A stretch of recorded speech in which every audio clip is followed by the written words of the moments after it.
Welcome inside the RxMuscle studios in New York for another episode of Iron Debate, brought to you by Species Nutrition and Quest Nutrition. I'm your host, Sadiq Faruqi. Glad you can join us on this Wednesday night. A lot to get to this evening. Big news as we approach the Olympia. Hard to believe we are only 3.5 weeks out of being in Vegas, and of course, RxMuscle has you covered wall to wall from now through the Olympia and especially on Olympia weekend. Big breaking news: Dana Lynn Bailey and Steve Cook both confirming yesterday and today, respectively, that they will not be partaking in this year's Olympia. As we introduce tonight's guests, we do start on a somber note. Yesterday, of course, the bodybuilding world suffering a tragic loss as Baito Abaspour, losing his battle yesterday. He's been having health issues for the duration of the last 2 to 3 months, and finally succumbing his brave battle to vasculitis. And we're going to start on that note. As you can see below us, if you're watching on the livestream.com live chat box, there is a link. Now, of course, Baito has passed away, but his family is in need of your financial support. So if you want to generously donate, we have the link available for you. It is on the livestream.com box right below the screen. As we now bring in Dave Palumbo. Dave, of course, Baito Abaspour, just less than a year ago, we saw him on an Olympia stage. And not only did we see him on the Olympia stage, we actually saw him beating Flex Lewis in Italy, San Marino to be exact, and unfortunately he didn't get the win, but a lot of people, most of the people who were in attendance there, Johnny Styles and Chris Aceto, both saw that as a solid win for Baito. So, I mean, he did, in essence, in the minds of us bodybuilders, defeat the reigning 212 champ. It's a shame whenever we lose someone that's we kind of know because we see them so much. It hurts inside because we can empathize with it. We can put ourselves in their shoes and say, can you imagine if that would have happened to us? How terrible. And, we're all going to mourn for him, for certain. And with that, we bring in the man they call the technician, Chris Aceto. Chris, welcome to the show. Your thoughts on Baito Abaspour and the passing of Baito yesterday. I haven't really thought it through. It's I guess to sum it up, it's just really, it's sad. I've met a lot of, I didn't know Baito. I've met a lot of people in bodybuilding. I think I have a really great understanding of who good people are. And I think anyone who's ever met him, and I've only met him a couple times, anyone who's ever met him got a vibe from him that he's just a genuine person. And it's easy to find a lot of fun people. It's easy to find a lot of people that are, high energy to be around, and you like to laugh and, make jokes. But it's hard to find people who are just genuine to the core. And, I'm sure Dennis knows far better than me that level of genuineness that was in him. Of course, Dennis James joining us tonight. Many fans highly anticipating Dennis's return to the show. But Dennis, of course, we start on a bit of a somber topic tonight. Now, you yourself very close to Baito. You have a very special relationship with Baito. If you can offer us some words upon the passing of Baito Abaspour. Yeah, it's very, very sad. And the most, what hurts me the most is that he was really, really fighting, and it looked good for some time, and the doctors told him he's going to be okay. They released him from the hospital, and it lasted not even maybe a few days out of the hospital. He had to go back. He had to sell everything, and just to be able to pay some of the bills, because I'm not sure about the system over there, how it works. You know what I mean? If they would really help you, if you don't have the funds, if they would really do what needs to be done. Because I don't think in America he would have died. I still believe that he probably would have survived if he would have been somewhere else. But like I said, I'm not a doctor, But it's very, very sad because he was, without a doubt, one of the most humblest person that I ever met in my whole entire life. And it's not, because you can see when somebody is just trying to be nice because he thinks that's professional way of being. No, that's just who he was. He was just, there was not a lot of words spoken between me and him because his English was very, very bad. But you can sense if you can communicate with a person without even talking to him, that only works if you know that he has the heart in the right spot. And he was just a good guy. He would never speak bad about anybody. He would just his main goal was just to make his country proud and just to be as good as he can and and fight for even for the title at Mr. Olympia. And everything started coming together last year since we started working together. He started to be more consistent. His condition was right. We started to figure out how, what we have to do in order for him even to do, several shows back to back, which is always hard to do.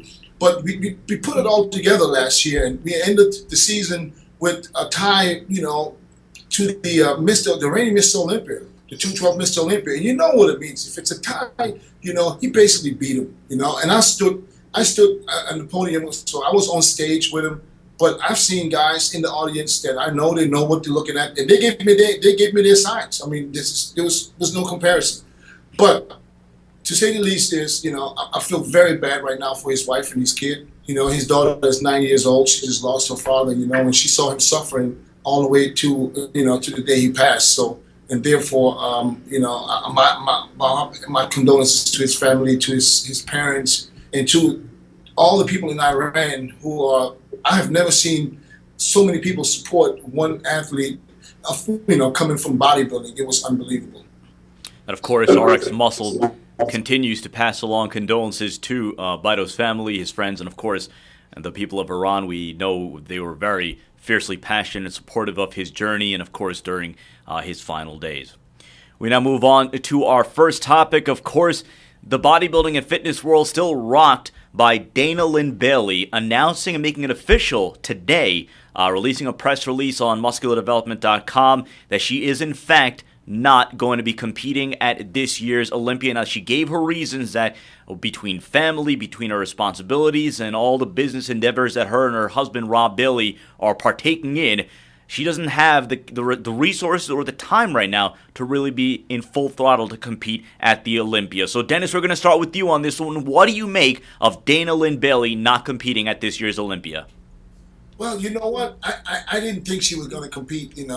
Watching what she's been doing the past weeks, she's been raising and doing stuff that you not do. You won't do stuff like that if you get ready for a contest, especially not the Miss Olympia, which is the most prestigious contest in the world. So you wouldn't be on no racetracks and stuff like that. So I think she probably already knew that she won't be doing it because she is a busy woman. And I've seen her travel, because I'm on the road a lot too, and I see her everywhere. And I don't think that there's the time to prepare for a show like that where you have an athlete like Juliana going against you. You have to be at your absolute best in order to be standing next to her. And I think she just realized that it was not enough for her to get ready for the Miss Olympia, and that's why she pulled out. Chris, let's go over to you. Does this take some of the gloss off Olympia weekend? Because the Olympia weekend, for at least me, is still about the men's open show. Secondary to that, because it's kind of established now, the 212, but I still, I'm still the type, when you talk about the Olympia, I mean, I think of Phil Heath, Kai, Roden, Wolf, the excitement, past winners, Jay, Coleman, Haney, I mean, I know there's Bikini Olympia and Figure Olympia and all those things, but, it's not they don't get the Sandow.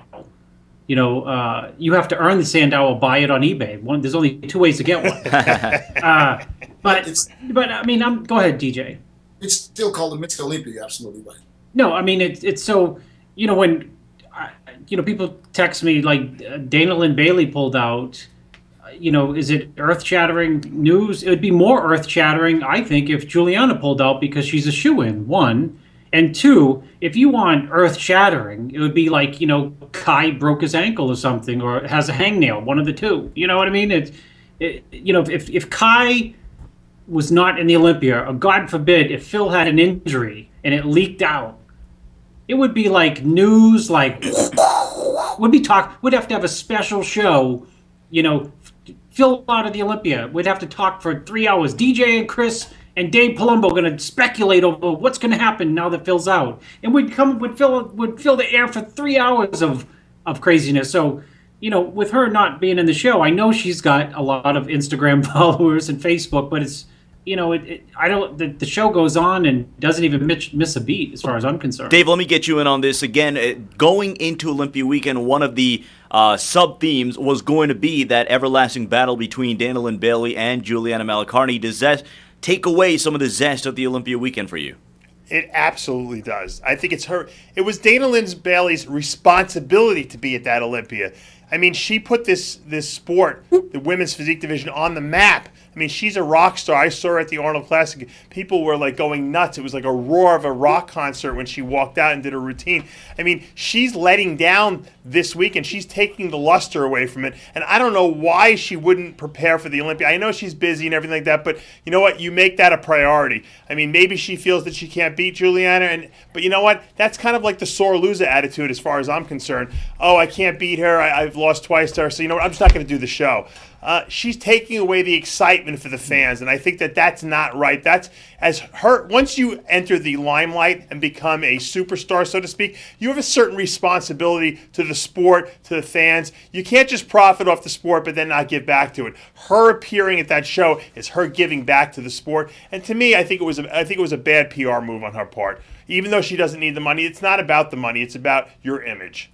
Dennis, let me bring you back on this again. Dana Lynn Bailey coming out with a press release in Muscular Development, giving her reasons as to why she's not competing. Dave feels as if she has a responsibility to compete in a sport that has given her rise to this level of limelight. Where do you stand on this? She would be the reigning champion. I would say that's a responsibility, but she's not. So at this point, you know, she probably knows that she's not where she should be, and you know, and if you that busy and you know, and you prefer to make the money instead of getting ready for a show, I can kind of understand that too. You know what I mean? Because I think the last thing she wants to do is prepare half-ass and go to the Olympia and get beat by maybe not only Juliana but maybe one or two other girls. So what would that do to her name? So she knows where she's at, and I think she knows where she should be at this point. And I believe, like I said, I believe she already knew she wasn't going to do it because you know by this time right now, everybody already signed their contracts. So if she pulls out now, that means she has never signed the contract. So what does that look like? Yeah, well, but you know what, Dennis, though? You know, back in the day when Jay was competing, no one made more money than Jay. No one did more appearances than Jay. But you know what? 6 weeks before the Olympia, he didn't do any appearances so that he can prepare for the show because it was important. And this is when he was coming in second to Ronnie because it was important enough that he needed to show the fans, I'm a bodybuilder first. This is a priority for me. So I don't know. I just think it sends a bad message. She could have cleared her schedule for 4 to 6 weeks before the show to prepare. I'm sure she wouldn't have lost that much money. They could have sold a couple more T-shirts, you know? Yeah, but Dave, you know, who knows what the real reason is? I mean, all this busy and other ventures, there might be some of the reasons that, but there could be some other reason. There could be some health issues. There could be some injuries. We don't know. So I'm not going to hold it against her for not doing the show. I just believe that she in her heart knows she's not going to be able to make it, and she rather pulls out than goes on that stage half-ass. Chris? No, the bigger ramification is not for the Olympia weekend; it's for the 400 readers of MD. I mean, because they, the big deal was that they signed a contract, and as DJ knows, anyone with 21-inch arms has been released from the magazine, and they went, after, Dana Lynn Bailey. I would expect or would think the ROI, as someone would say, would be on her showing up at the Olympia and at least battling for first place, if not, battling for top 2 or 3. So to me, that's the biggest story is, you just, rang the cash register to sign her and, first big show, comes up and she's out. So maybe DJ's right. Maybe it's an injury or something. Or, you know what I mean? Maybe it's, Dave, you're right. DJ's right in that, she could have an injury, and Dave's right. She could sell another 3,000 T-shirts tonight and shut it all down for the Olympia. Well, DJ said it best. She didn't sign the contract, so she probably has no injury. I'm sure Bleckman is going crazy because he let go Compton. He didn't want to let go of Compton. He probably let go of Compton to afford Dana Lynn Bailey, and now Dana's not showing up. It's got to be irking the hell out of him. I guarantee it. Dennis, let me get you back in on this because yesterday also Steve Cook confirming that he is not going to be participating in the 2015 Olympia. So between Daniel Bailey and Steve Cook, these two represent sort of the new age competitor in the sense that they have massive followings. They're known from all different spectrums of the fitness world. What does this tell you about where we're headed right now when two of your real marquee names, big followings, decide, you know what, I got other things, I got bigger fish to fry, I have no time, or I got other things to do to prioritize over partaking in the Olympia? That's simply because they didn't gain their followers based on competitions. Then Chris Cook, when did he win? Where did he place last year? Did he place top 5? Yep. I don't even know, to be honest. So I don't even know. So he has his followers. I don't know if it's a YouTube channel or whatever that is. Their followers are not there because they placed 4th or 5th or 3rd or whatever at the Olympia. They have their followers because they've been doing social media on a high level with YouTube, and that's why they don't care about the Olympia. I say it to every competitor today. They ask me, what do I have to do in order to get a sponsorship? I said, listen, back in the days, you would have to win some shows and make a name for yourself to have supplement companies, show some interest. Now, all you have to do is just have a crazy amount of followers on your social media. That's how you catch a sponsor nowadays. They're not after you. They're after your followers. Simple as that.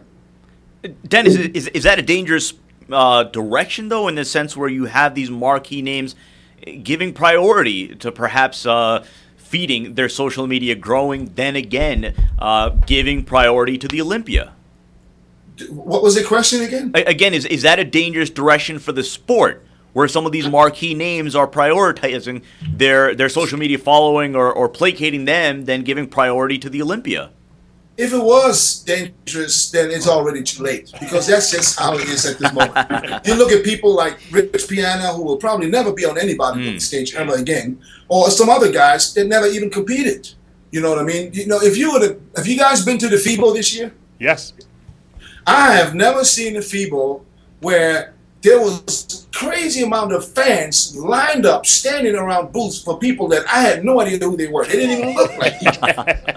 You know what I mean? And then you see booths, you see Phil, you see all these guys with, there's almost nobody there for any bodybuilders. So if that will be the problem, then it's too late. You know what I mean? So I blame Bob Kennedy for that, the late Bob Kennedy. Yeah, and you know what? I'm serious. To be perfectly honest, I benefit from that too. And it's all about the social media for me. I've been retired since 2010. I've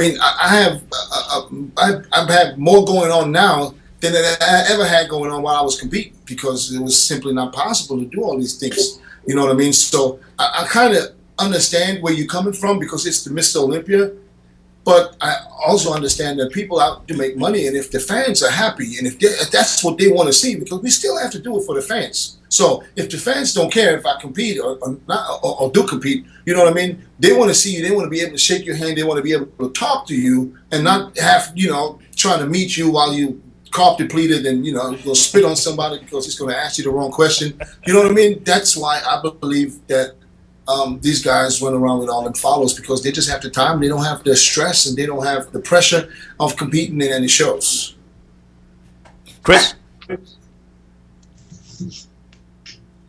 Chris, we have you? Yeah, I'm here. Yeah, go ahead. No, what was the question? Oh, I thought we thought we heard you. We thought you were going to comment. You know what? On what was the topic? That's my mind is. You know what? We're going to move on to the next topic. Again, you're watching Iron Debate on RxMuscle.com.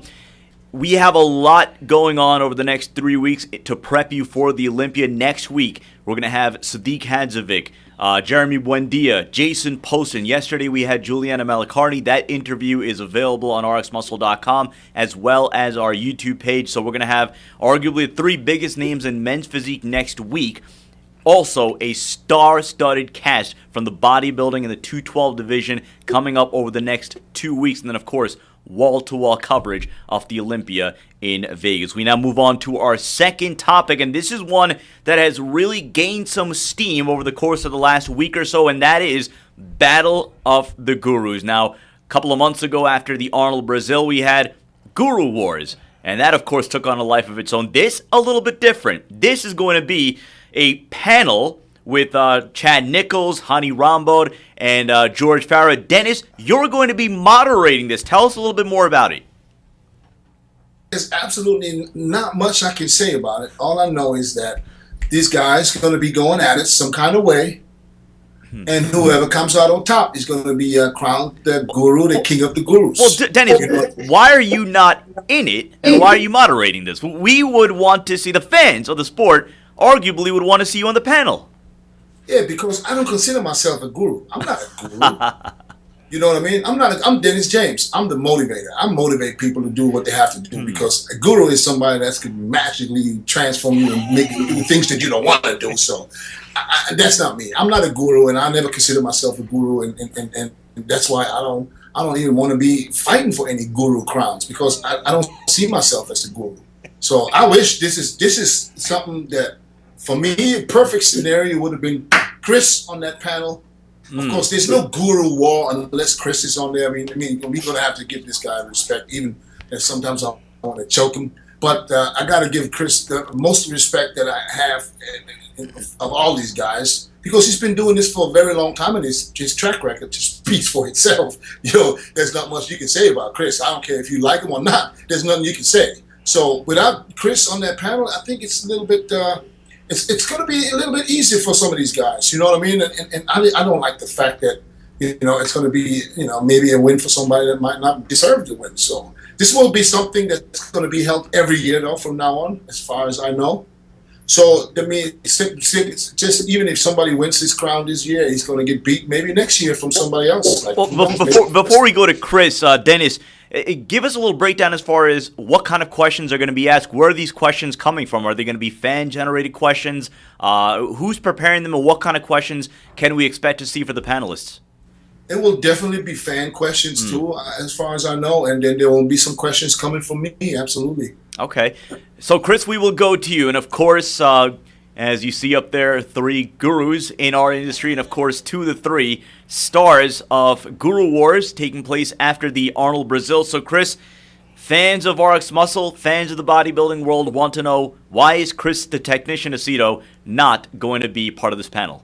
Well, I know everybody wanted to see me there to beat up on George Farah, and it wasn't really it was more, it's not really it's more of like the entertainment value that people were looking for, not so much of like, I went to the Guru Wars and Chris told me to eat 1 gram per every 3 pounds of body weight on Tuesdays, but on Thursdays, stack it with red meat. So, I didn't have any interest, I actually thought it was kind of a copycat off our Brazil hidden camera deal with George, but I will have to say, I didn't see Neil Hill on the list either. So, who? Neil Hill. Oh. And I don't think you're going to see him after JJ gave a little spank down to Steve Kuklo in his backyard, DJ. So, see, that's what people want to hear. That nonsense. But I already crowned Chad #1 because of Kim, his wife, and Ronnie. So if I was on the panel, I'd bring a special crown for Chad. And then, of course, Hanny has the bikini girl, or Nicole Wilkins. The figure girl. The physique guy. And Phil Heath. So I got 10 guys in the show. I'd be third. So I would give the first award to Chad, first runner-up, the one and only Hanny Rambod. And then I would put myself in third, but I would make Hanny and Chad do a impromptu pose down at the end of the show. I doubt that it's about that it's going to be about who has the most wins or anything like that. I don't think that this will be the deciding factor. So there are probably going to be a few other things that will decide, who's going to get the crown or not. You know what I mean? So. Well, definitely, I will not tolerate any lies. Well, you can eliminate one competitor then. If I hear a lie, it will get exposed in front of the public right away. And if I have to line up 10 people to prove the lie is a lie, I have no problem with that either. So I strongly suggest whoever's on that panel, you know what I mean, go and drink some honest water before you go to bed. Well, Dennis, give me honest water and some green chicken. You know what I mean? Drink some come clean juice and don't be lying and telling stuff like, I never asked nobody behind anybody's back or stuff like that. That little. Dennis, That's what's the criteria? Like, give me for instance, like a question that you might ask, and how will people be assessed on their answers? Like, who? I would think normally, like, you would think, like, after a presidential debate, the press kind of determines who won the debate. Who's going to be determining who wins, number one, and what kind of questions are going to be asked? Give me like one example. I wish I could tell you that because I'm not sure myself and I don't want to say anything wrong. If you ask me that same question again in 2 weeks, I will be able to be very thorough in the explanation of how we're going to do it. You know what I mean? But at this point right now, I didn't get the agenda of how this show is going to be run. So, and I got to base my question off of ever, that show is going to be, the way the show is going to be run. So I got some questions. I have no idea right now. I'll give you a bunch of questions. If you want me to submit some questions, they'll be tough ones though. They'll be like SAT questions. I don't know if anyone will be able to answer them. I know, but I don't know if that's going to be. I don't know. We'll have to see what the criteria will be. I will get it out to you as soon as I know. Dennis, let me ask you this because again, this is proof that the term guru, obviously, and then some of the names: Chad Nichols, Hani Rambo, George Farah. These are names maybe a few years ago only the most hardcore bodybuilding fans would even know of, and now it seems as if these names are commonplace. It seems, again, everyone's a personality. Everyone has extensive reach through social media. And now you have this kind of an event. Does this speak to the level of awareness now fans have of the gurus and the importance that bodybuilding gurus and nutritionists play in this overall industry and even amongst the fandom? I didn't get the beginning of the question. No, just with how much of a level of awareness that fans have with these names: Chad Nichols, Hani Rambod, George Farrell, which maybe years ago only the most hardcore fans would know, and now seemingly everyone knows about them. They know the stories. They interact with them every day, and now you have this kind of an event. So what does this say about how much more the common fan now knows about gurus and the role that these nutritionists and gurus play in the overall bodybuilding industry? Well, I think it's going to be a little hard for people like Chad because Chad's been in there for a very long time and he's not as active as he used to be. But on another note I'm surprised Chad accepted because Chad is not the kind of guru that's out for the limelight. Chad likes to be behind the scenes. You never see Chet post, I'm working with him and I'm doing this with him. George will tell you he works with 2,000 people more than he's really working with. So just to make a name for himself. So Chet is the total opposite. So I'm very excited to see how it's going to how they're going to run it because Chet is not the kind of guy that's trying to, he has nothing to prove. Nothing at all. And he would rather I've seen Chet so many times at shows, and if I wouldn't ask him who he's working with, would nobody know? Because he's not that kind of guy that runs out and says, I'm working with him. And of course, you know what I mean? And if he does work with somebody and it's official, he'll take the blame even if he places bad. You know what I mean? It's not like some others that, when somebody places well, I did that because of me, And if they don't place, he cheated on this diet. He didn't listen to me. You know what I mean? There's a difference in how you treat athletes. So, but I say this, it will be very interesting. It will be very entertaining. I'll make sure of that. And I think the fans will like it because, you know what I mean? And Hani, I'm going to give Hani credit too because Hani is more like Shaq also. He doesn't like to be all in the limelight when the athletes, I think Hani is okay with Phil giving him a shout out every once in a while after each win so people know that, he was the one that helped him. But Hani is not the kind of guy that runs around and, because everybody thought he was working with Justin Compton. And then I asked him, I said, you work? No. He said, I'm not working with him. He said, he signed him at that point. He signed him to a deal, but he was not working for the Arnold. He was not working with Justin. And that's, and somebody else would have said, yeah, it's me. You know what I mean? And when it's not. So I don't know exactly how it's going to happen, but it's going to be very entertaining because I will have, as soon as I find out how far I can go, I will have some good questions too. Dave, let me get you in on this. Couple of final words on this. For one, the same question that I asked Dennis, just as far as the overall role that these gurus now play amongst the fans of the bodybuilding sport? And second, how do you see this playing out? Chad Nichols, Hani Rambo, George Farah, 3 respected names in the bodybuilding industry, and now really having a platform that we haven't seen before. Yeah, I think it's good for the sport. I think it's, like I said, I love entertainment. I love the world's strongest bodybuilder they had a couple of years at the Olympia.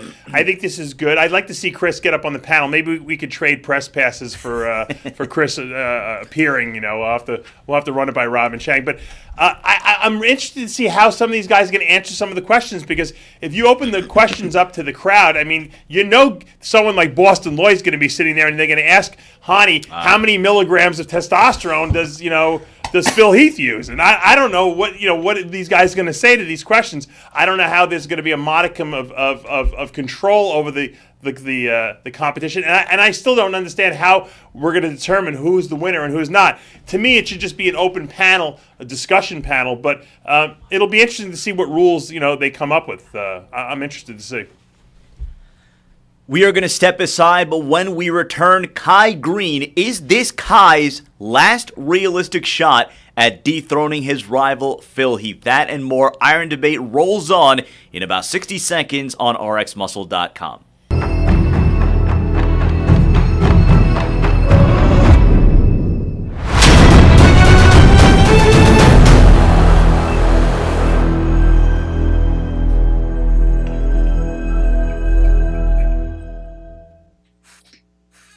The potato chip. It's been an evolution. First, they were fried. Then, they were baked. They've even been popped. But nobody's perfected what's on the inside. Until now. Quest protein chips. 21 grams of protein and only 5 grams of carbs. Chips aren't what they used to be.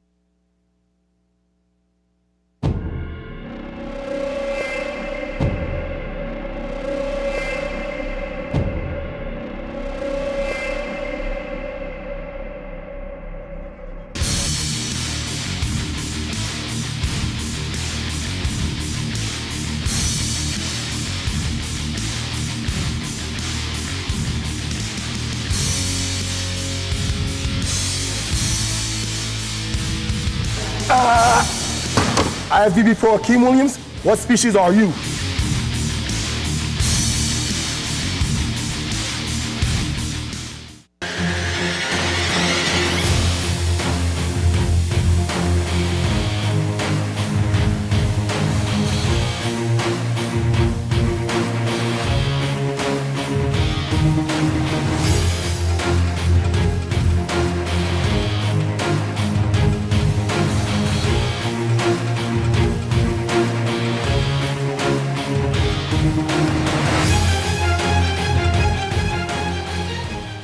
Welcome back to the RxMuscle studios here in New York.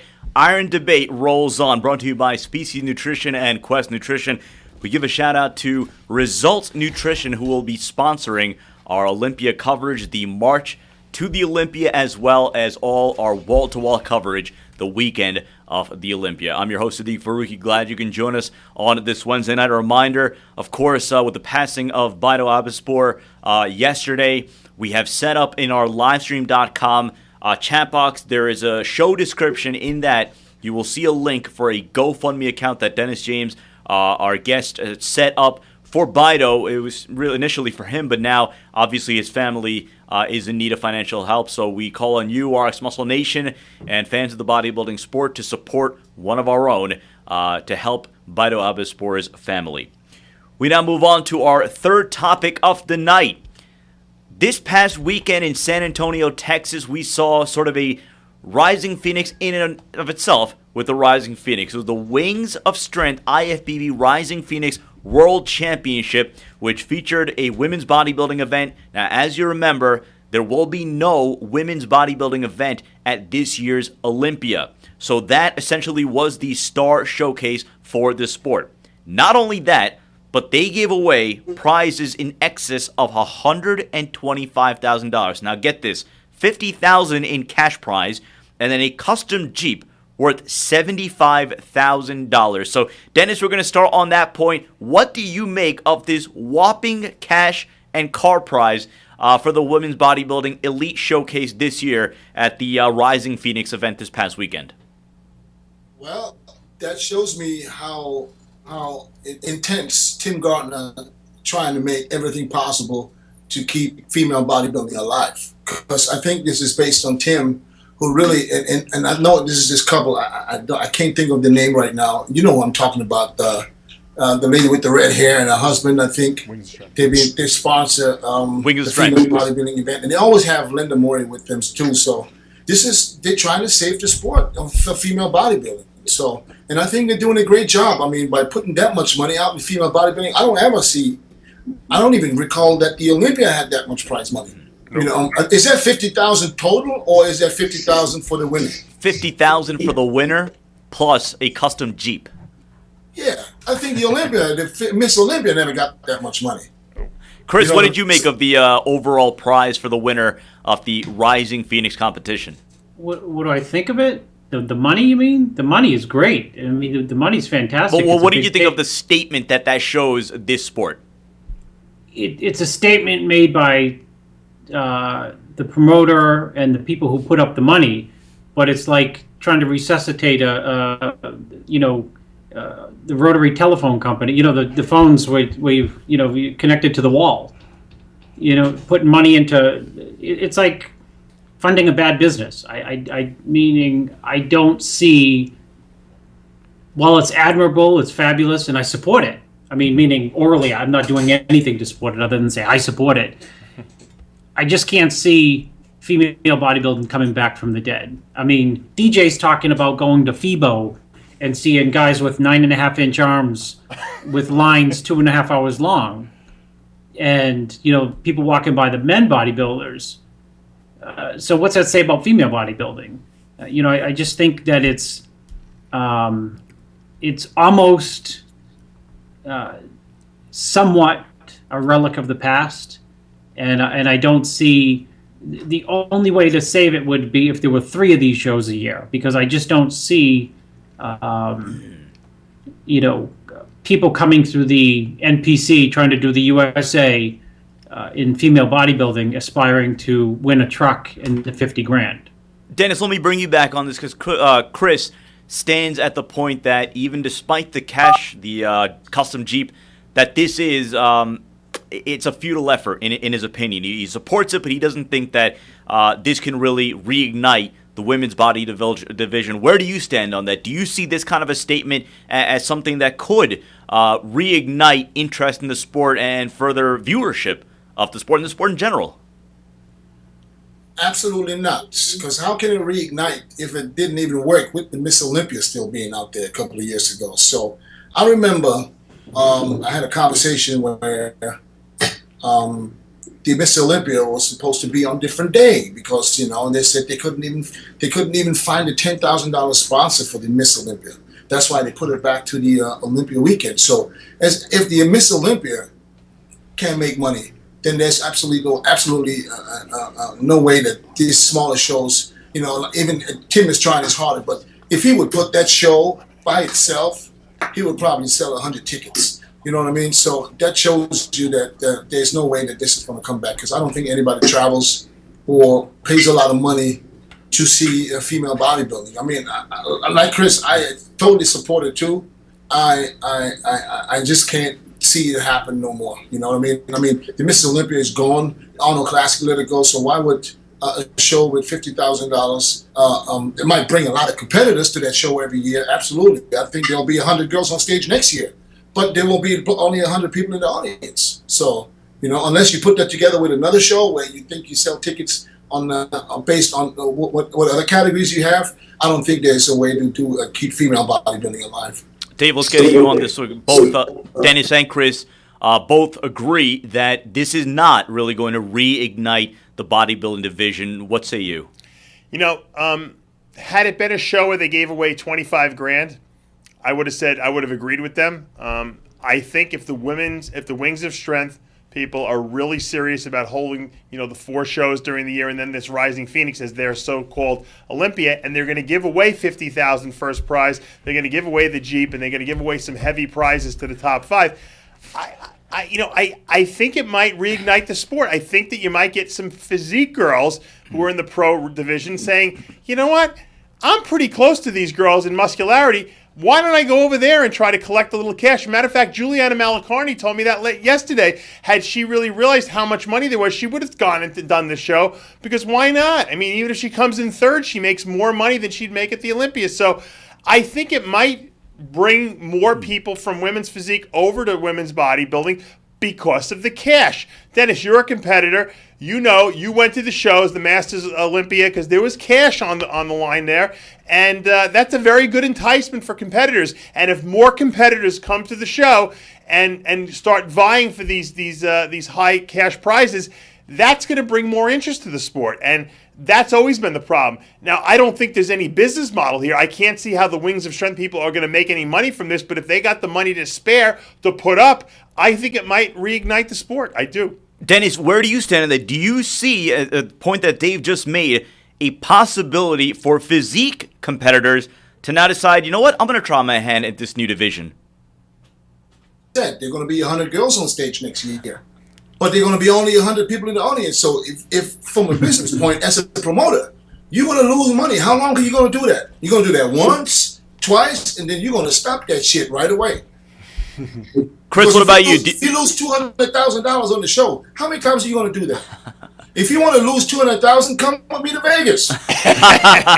You're right. I know a strip club where for $200,000, oh boy, it'd be on like popcorn. I swear to God. Chris, what about you? Do you see a possibility? Again, Dave mentioned the name Juliana Malacarni. She was in studio earlier this week, and she said had she known the magnitude of the prize winnings, maybe she would have tried her hand at this contest. Do you see that as a possibility for the top-end physique competitors? I mean, it's open to the realm of possibility. I just think the idea of the idea of professional female bodybuilding is on the extreme fringe in terms of marketability. In terms of sellability, in terms of, I guess the bottom line would be, the proof in the pudding would be, as DJ would say, putting backsides in seats. You know, if you can put people in seats, that is proof that there's some life to it. But if you can't put people in seats, you know, that's a bigger issue. You know, if you want to spend $200, give it to me. I'll try to make it $201,000, and you won't feel like you lost anything. And I'll loan the rest $200 to DJ so he can go to Vegas. Clubs. Yes, there you go.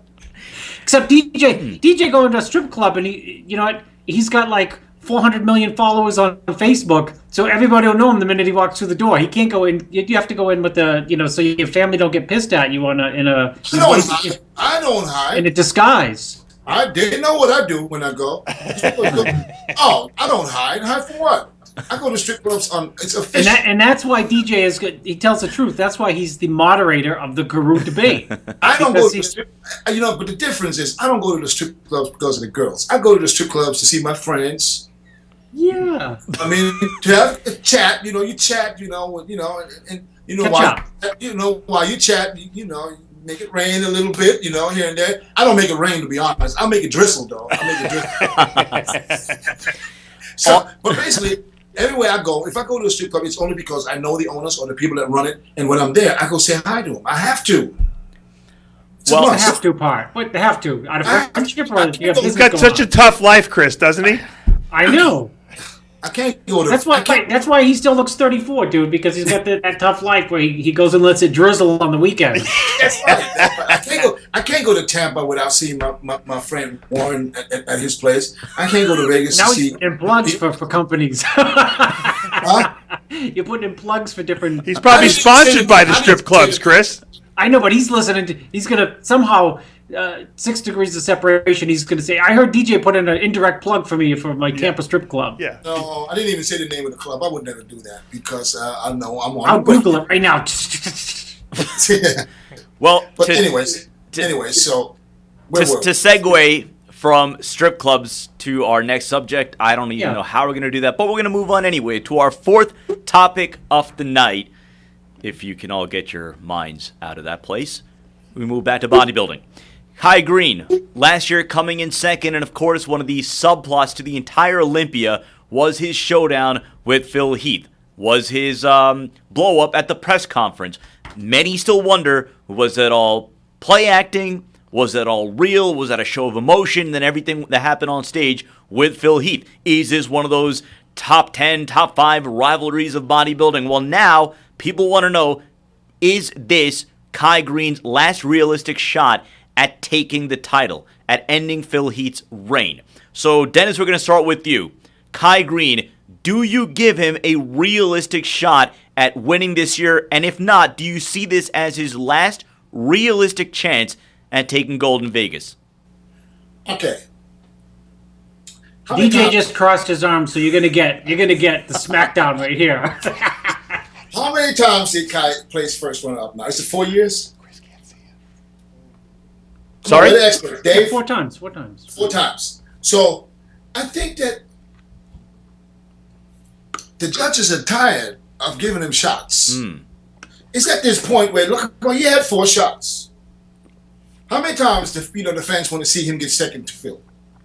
So it's time that something else happens. Now, if Kai, and I say this again, brings the condition he had at the 09 Arnold Classic, he absolutely has another shot. But since Phil was way off last year, and Kai still didn't even get close to him, not even, by points perfect score, there's no possible way, I say, that Kai is going to beat him, because Phil will not be as bad as he was last year. Phil's going to come in better, and he's going to get awarded for making improvements again. And I believe that he's going to be close to his best. You know what I mean? And for Kai, I believe it's going to be very. And I hate to say that because I love Kai and I love what he does, and I know he works super hard. But I think he's at that point where it's going to get beat by somebody else if he tries to come in bigger again, and he's not going to nail it, because then they're going to get tired of him. You know, this is the same thing that happened to Rich Gaspari.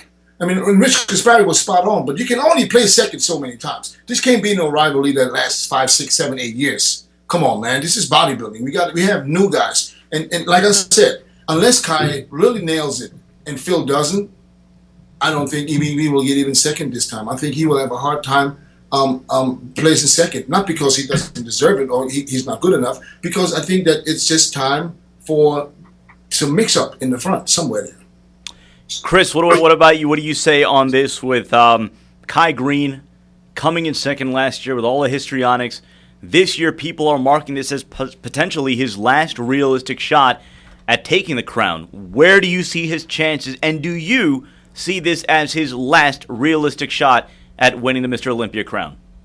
Well, first I want to give a shout-out to DJ for validating the same exact thing I told Kai's trainer, that the whole world knows that Kai has not really been in crazy condition since 2009.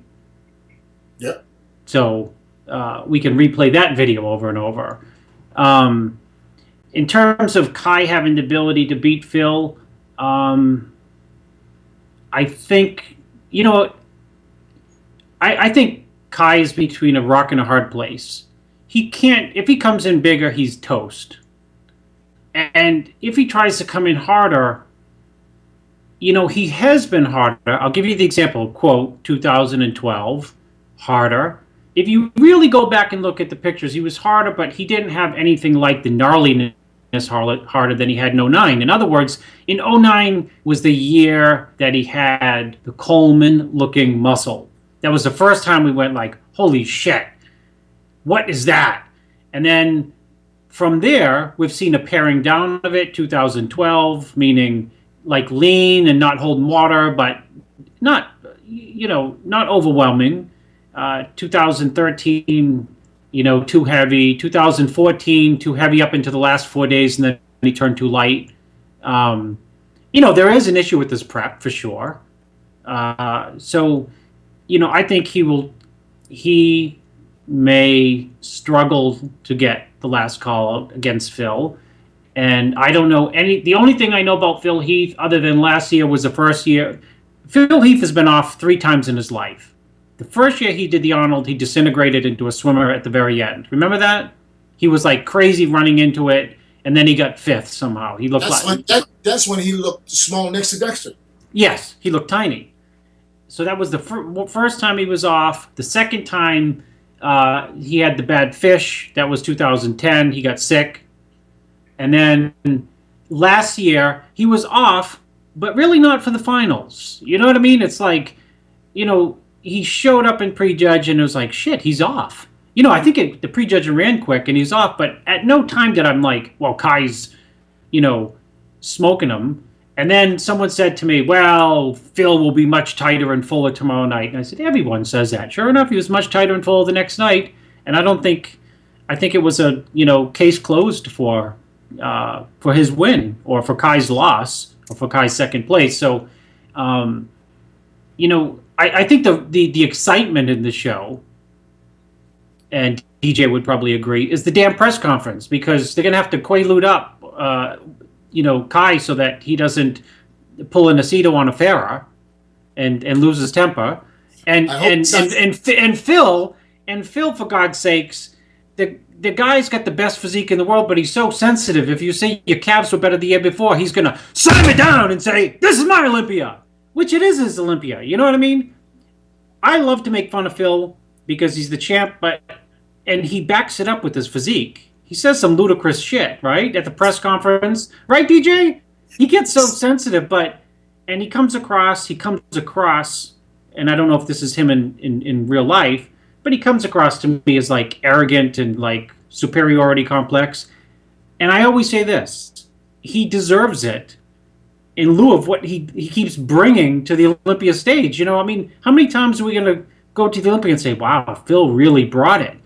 And you know what? Sometimes you need that attitude.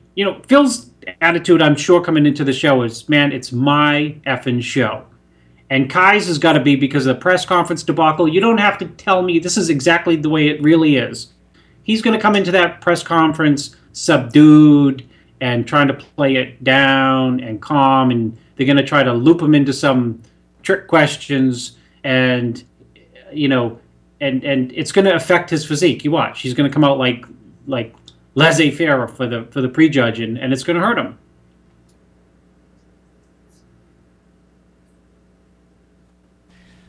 Analysts bring up when it comes to Kai Greene, and I'll just pose it to you this way. Do you think Kai Greene has the mental toughness, has what it takes upstairs to win, to defeat Phil Heath, especially in light of the last 4 years? Well, being second to Phil every year and thinking you are really, really better by signing the poster. I hope he signs the poster again this year at the meeting, so I can bring that up at the press conference. But knowing that you couldn't beat Phil when Phil was off, things got a little bit tough. And Kai is way busier than he was 5 years ago. He's a very, very popular bodybuilder right now, and I think that all this traveling, it takes a toll, and it's not that easy. So, but like I said, this can only be an interesting match if Phil is slightly off again and Kai comes in like 2009. If Kai is like 2009 and Phil is 95%, Phil will win because he's the champ. It's just the way it's going to be. But I guarantee you, if Phil would have looked like he did last year, and Kai would come in like 09, because I remember Kai exactly, because I was standing next to him. That was my last Arnold in 2009. That was the day before he pulled out. Everybody said he's out of the show, and then he showed, because he was off. We saw him in the face like this, and everybody said off. He came on that stage, I looked at him, and I was like this close. I'm like, I ain't never seen anything like it. Coleman, right? I told you. It's ridiculous, like Coleman in 2003. Yeah. He was so grainy on his, the back was grainy. I've never seen a back that grainy. So there's no way you can deny that, and that's why he won. There was absolutely no other way than give him the win. If he could show up like that, that would be a 25% improvement from any other show he did in the last 4 years. If he can do that, then they have to give it to him. If Phil is slightly off, but like I said, I doubt it. I believe that he's going to listen to George again, and for his mental mindset, if you listen to the people telling you got to be bigger and you got to be bigger, then something is wrong.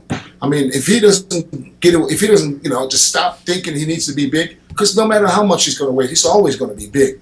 There's no way you can make this arm small. There's no way you can make that back ever look small. It doesn't matter how much you weigh. He could go down to 240 pounds. His back will still look huge.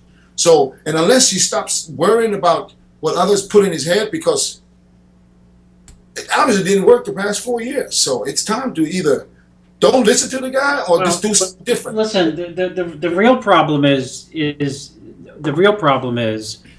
that the camp that preps him makes believe that he's peeled out of his mind in full.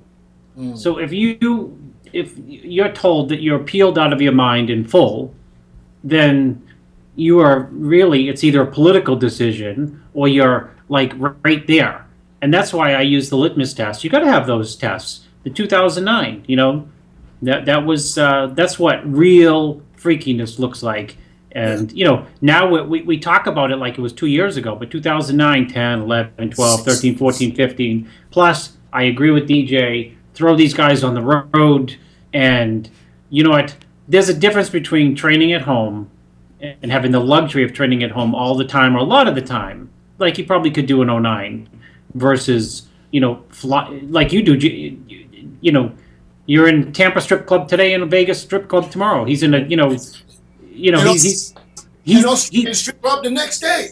He's all over the place. So, it has an effect on your prep. And I just think that,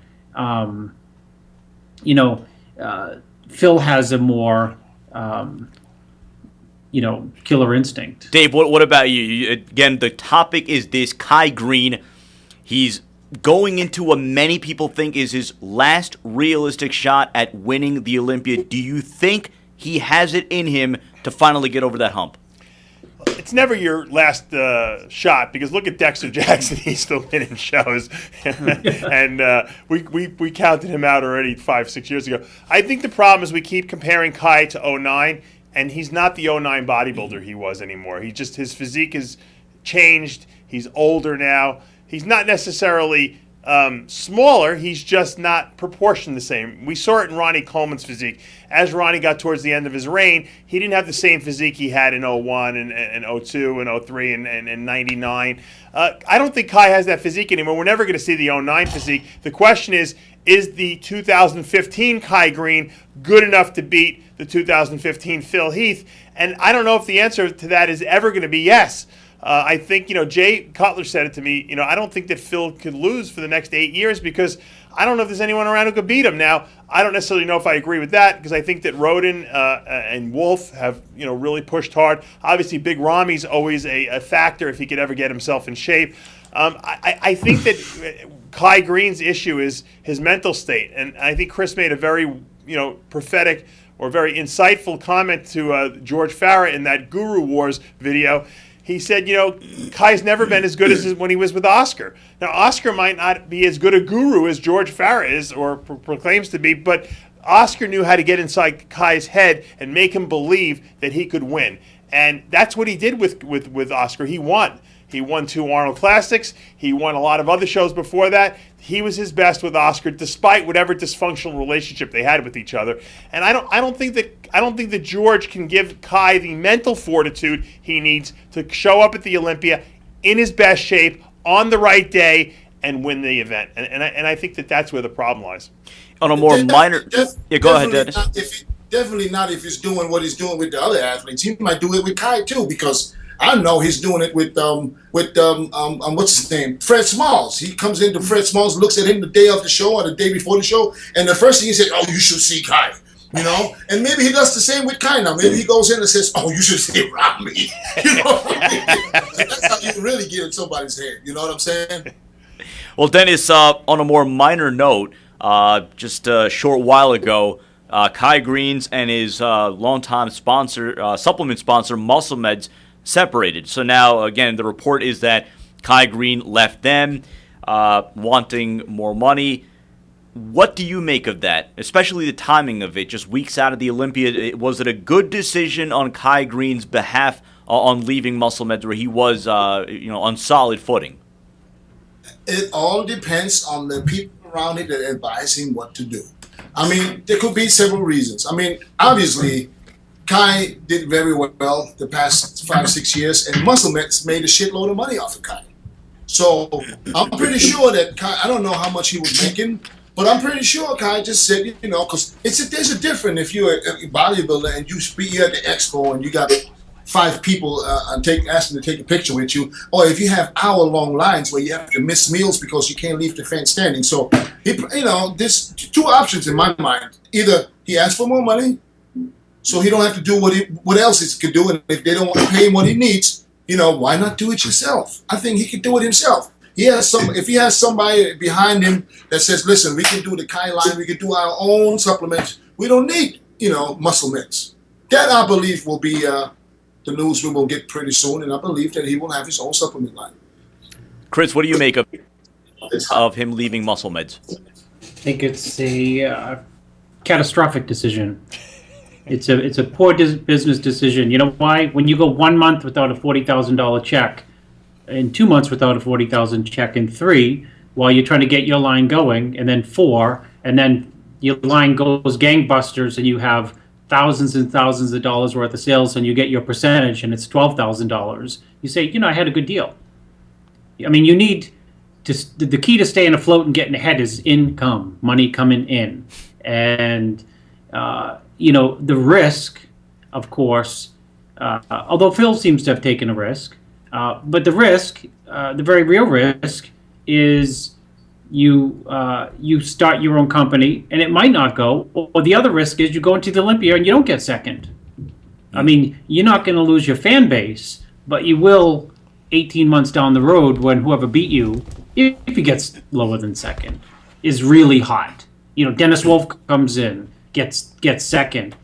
I mean, his name goes through the stratosphere. People are like, oh yeah, Kai. Or if Ramy gets second, and they say, oh yeah, Kai. There's a big risk involved, and I hope he weighed it appropriapately before making the decision. I'm going to walk from big money. That was just my opinion, Chris. I'm not sure. No, I mean, I understand it completely. My only point is, you know what I think of it as, DJ? I think of it 100%. I think it's like a tenant. A tenant says, I'm moving out, and then I have to get something ready, that apartment ready again, and I have to do repairs, and anyways, it's empty for 2 months, and I go like 2 months times 0 is 0, and then sometimes 3 months, and then I get an even better tenant, and they pay $200 more a month, but I missed 3 full months. I would just rather have the security of the income coming in. Well, who knows? Maybe he's negotiating with 1 or 2 companies right now. Maybe he finds a company that's going to give him $1 million a year. I don't know. But in that case, yeah. I know for sure that there's some companies that show some interest. And if you are not renewing your contract, the first thing you want to do is spread the word for the companies to know you're available. You know what I mean? So I'm pretty sure somebody's negotiating on his behalf right now. I just, don't know what's going to happen. Do you think we'll see him as soon as? Do you think that we'll see him as soon as the Olympia weekend at the trade show at the new booth? Very possible. Yeah, I think we will because the timing is just too much. I mean, it's perfect timing for whoever's going to do something with him. For the company or whoever's doing something with him. The upside is we got Kai, and he's going to have lines. Almost as long as the FIBO lines with the guys with the 9-inch arms at the Olympia. Dave, let's get you on just a quick thought on Kai Greene leaving Muscle Meds, his longtime supplement sponsor, and where do you see him landing? And do you see him landing somewhere before the Olympia? I know Gerard Dente personally, and he's a tough businessman, but he's very loyal. Victor's been with him for God knows how many years. I think it might have been a mistake for Kai to leave. I'm sure someone hasn't offered him more money. And I guarantee whoever he signs with, which will probably be leaked right before the Olympia, and he probably will appear at their booth, like Chris said at the Olympia. I think that they've offered him more money, but sometimes the grass is not greener over on the other side of the fence. In other words, just because you're being offered more money doesn't mean you're getting the stability of a muscle meds. It doesn't mean that the contract will last. People break contracts all the time. And if whoever's hiring them doesn't feel like they're getting their money's worth out of them, they might find a reason to slip out of the negotiations, especially if they're offering a crap load of money. So once again, making an extra $100,000 a year is not always the solution when you're making a lot of money already. So sometimes, like Chris said, the security of that paycheck coming in, the loyalty of your employer is important. And, unless he's starting his own line, which right now would be ridiculous because he's still competing, I think it's probably not a good decision. That's going to do it for the debate portion of the show. We have Dennis James. So, Dennis, this is what we're going to do. We are going to name 5 competitors, and we want you to tell us what you expect out of them on that Olympia stage in 3.5 weeks, and furthermore, the range at which you expect them to finish. You think they're going to finish top 3, top 4, top 5. So let's start with Cedric. Cedric? Yes. Well, it's going to be Cedric. Like I always say the same about Cedric. Cedric has most beautiful, pleasing lines. He has the height. He has everything to be a dominant Mr. Olympia. If he can finally nail his condition. I've never seen Cedric in close to 100% shape. I mean, the shape is perfect, but the condition is what's always, I don't know if it's maybe a thick skin or what it is. It just, if we don't see him in that condition, I don't think he will make top 6.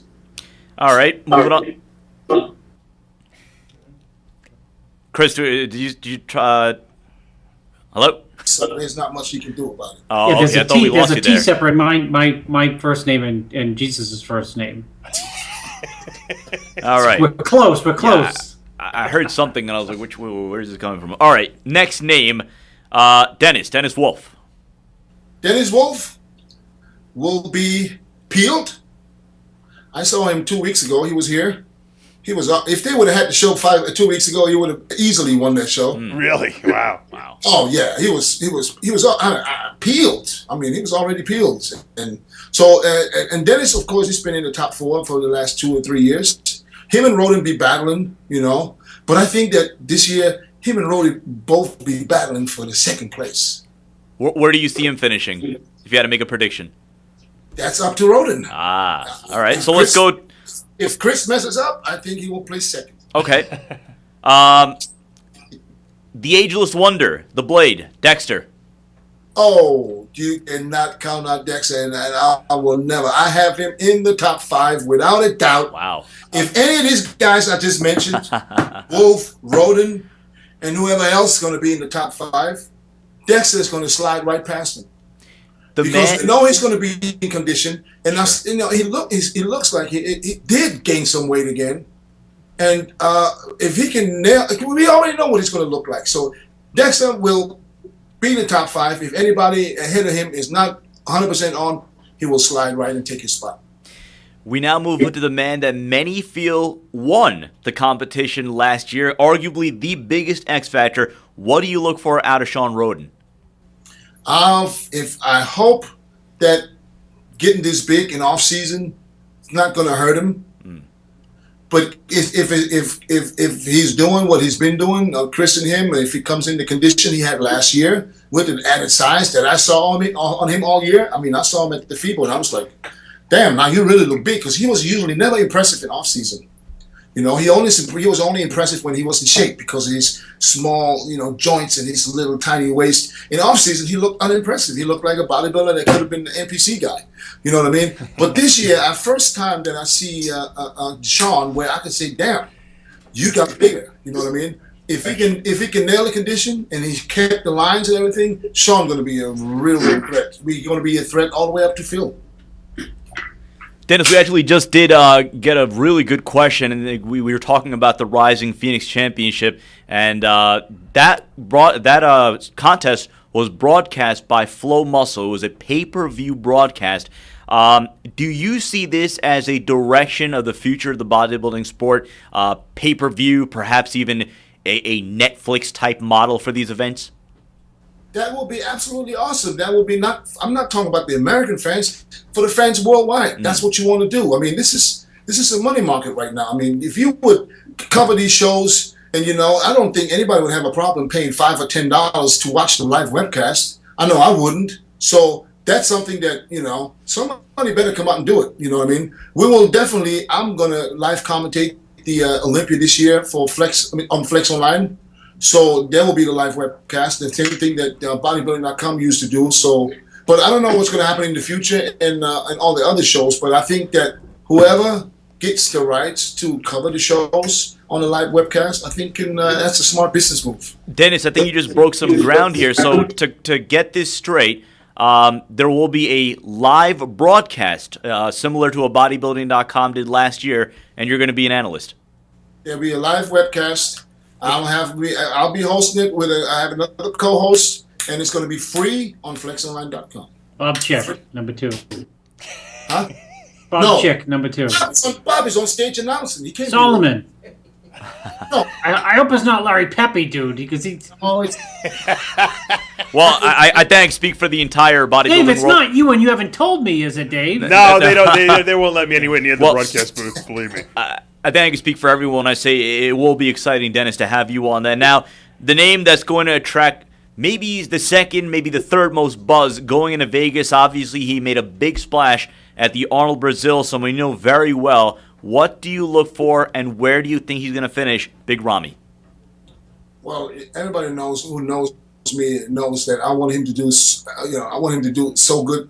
So bad that I can't even say it and put it in words. But the problem is, he needs to start to believe that he can do it, and if he can finally get in shape.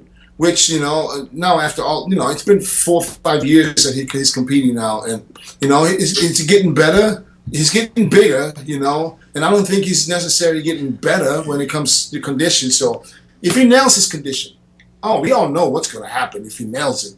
You know what I mean? Even if they wouldn't give it to him now because he might not be ready to represent the sport worldwide. But if he nails his condition, I don't think there's anybody that's going to be more dangerous than Ramy. So anybody. Right, so obviously your ceiling for him, if he comes in completely dialed in, is limitless. But ultimately, your prediction: 2015 Mr. Olympia. Where does Big Ramy finish?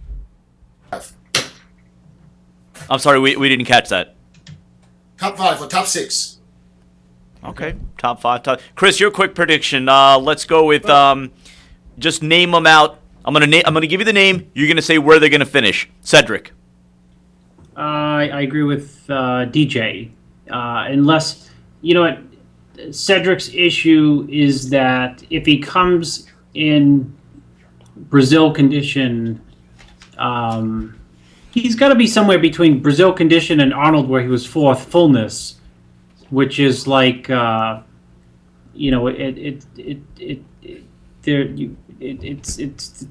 got to like nail it.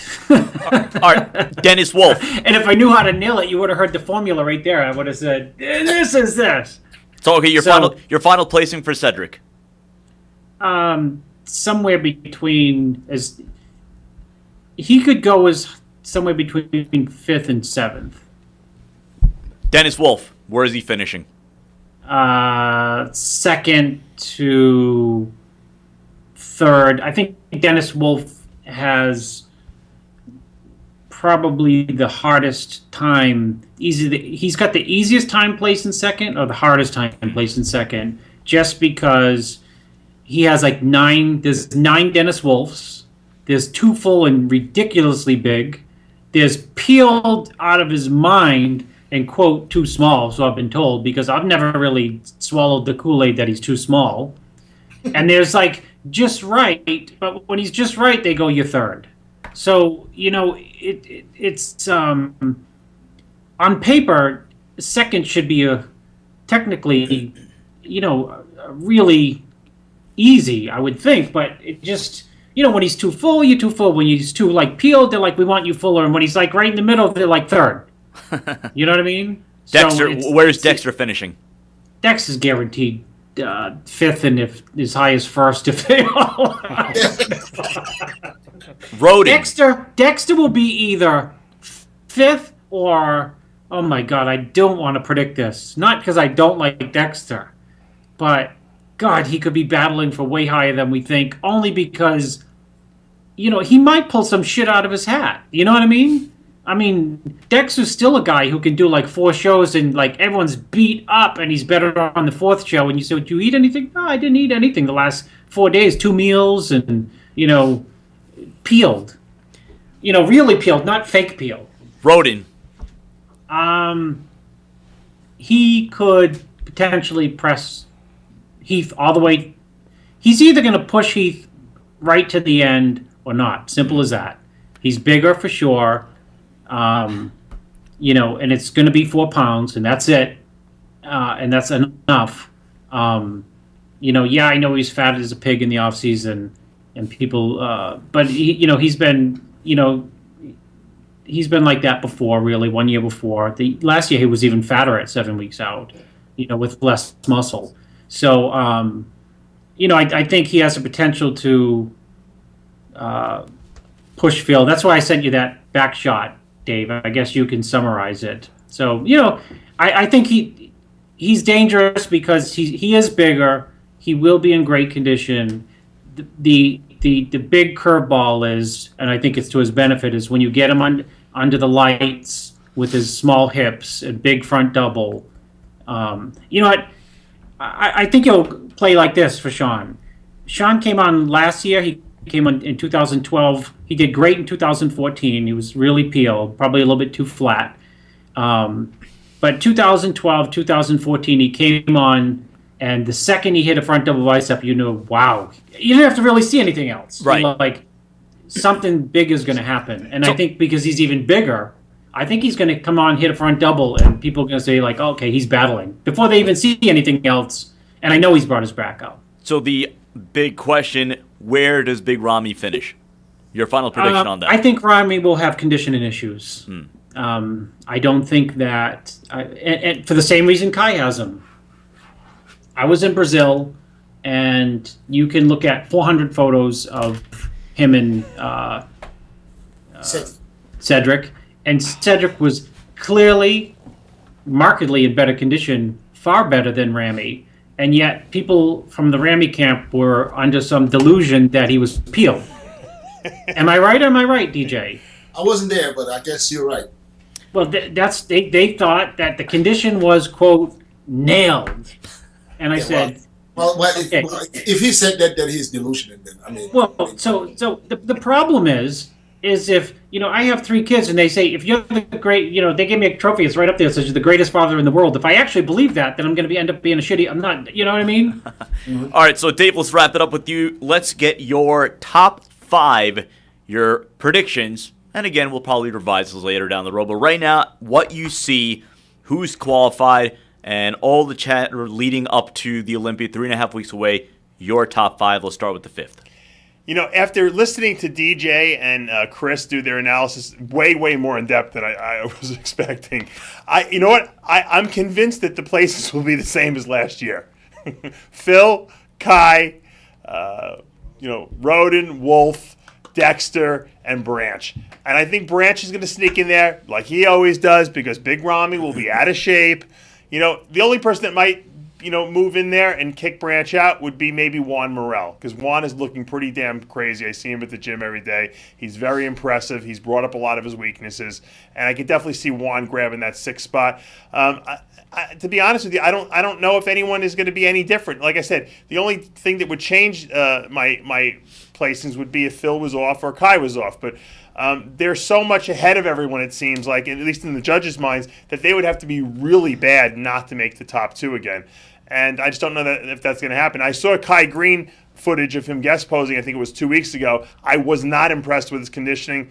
I'm sure he's in that panic mode now, and George is probably starving him to death now, trying to get him down to weight. But I'm going to go with the same placings as last year with the 6th position, a swing position between Juan Morel and Branch Warren. That is going to do it for this. Go ahead, Dennis. Who else is in the lineup that could potentially make top 6? I think that's it. Are we forgetting somebody? Probably are. Yeah. Come on, we have all these experts here. Come on, who else is in the show? Well, William Bonek says he could beat Dexter, so... Yeah, but not at the Olympia. They would have to be at some other show. Him and Dexter don't really get along. Who do we Remember forget? that year, what was it when they almost came to Italy with Dexter. I told Dave, I said, Dave, I'm going to re-sign my contract with RxMuscle. The only stipulation you need in there is on Iron Debate. I never get into debate with Dexter because talk about a smackdown on William Bonac. It was like Donald Trump on Adderall. I mean, you don't want to debate with Dex because Dex will debate. no. I mean, he was pulling stuff out of. It was ridiculous. And you know what? On every single thing, you're like, I'm watching him going like, God, he's right. Dexter, you're right. Dexter, wow, you're smarter than I thought. Jesus, Dexter's brilliant. Wow, this guy. And he was going off, man. Dave, if you had recorded that debate, that would have trumped me in any Farah, Brazil or Mexico, wherever we were. Who did we forget, Dennis? I don't know. I don't think we forgot anyone. We speak about the same guys every time. I mean, nobody in there. Justin Compton is not doing it. No. Nope. Well, if Cedric can finally nail it, and then he would be major surprise. Well, we'll This get a weekend is a preview in warm-up. Atlantic City in 2 days. Branch Oh, Warren right, versus right. Cedric. He's going up against Branch. The two Well, of them.